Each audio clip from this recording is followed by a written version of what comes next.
I've given a lot of thought to this. I think this is an important case for a lot of different reasons. I think it's important not only for the persons who are involved, but really for all of us as we try to navigate through the justice system. One of the essential elements, I believe, of a fair and just judicial system is to be able to have reasonably predictable outcomes based on certain kinds of cases. Now, certainly every case is its own case and should stand on its own merits and should be evaluated individually. But, for example, in this court anyway, it should be a reasonably predicted outcome that if somebody has an addiction problem, that they should expect to receive some opportunity of help, some opportunity for rehabilitation. Conversely, if someone in this court is involved in trafficking drugs, particularly if a weapon is involved, that person should reasonably expect as an outcome some type of incarceration. It seems to me that when someone is involved in a robbery, and we can massage that term however we want to, but the fact is that Mr. Childs was indicted on robbery second degree, and it was alleged that he committed that offense by using or threatening the immediate use of physical force upon an employee of the U.S. Bank while in the course of committing a theft or by acting as an accomplice thereto.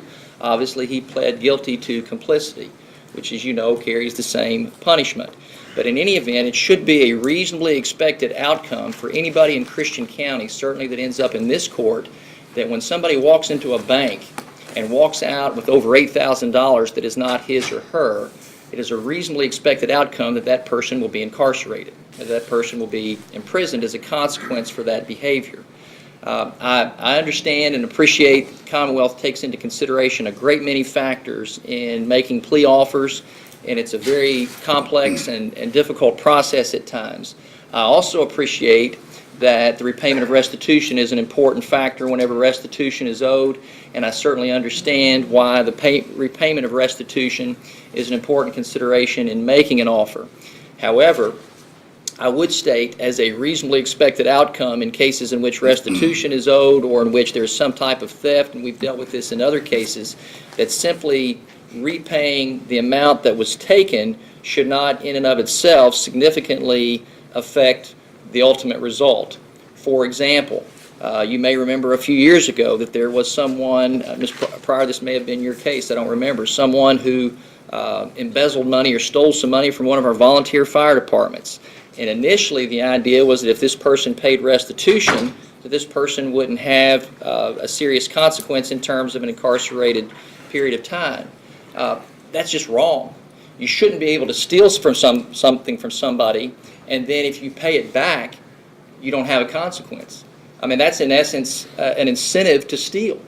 If the idea is that I could go into a bank, whether I don't have a weapon or don't have a weapon, and I could walk out with $8,900 by giving a teller a note, and then if I just paid that note back, I would be probated, that would be a risk that a lot of people would want to take. And it's unacceptable. So, for that reason, the court believes that it would unduly depreciate the seriousness of the offense in this case to grant probation to Mr. Childs. Mr. Childs, I know that was a long explanation, and I know some of it didn't pertain to you, but the bottom line is you can't go into a bank or be a part of going into a bank and taking money and not expect to have some period of incarceration for that offense. And so for that reason, sir, I'm imposing the sentence of 5 years pursuant to your plea agreement, and will give you credit for time served. Judge,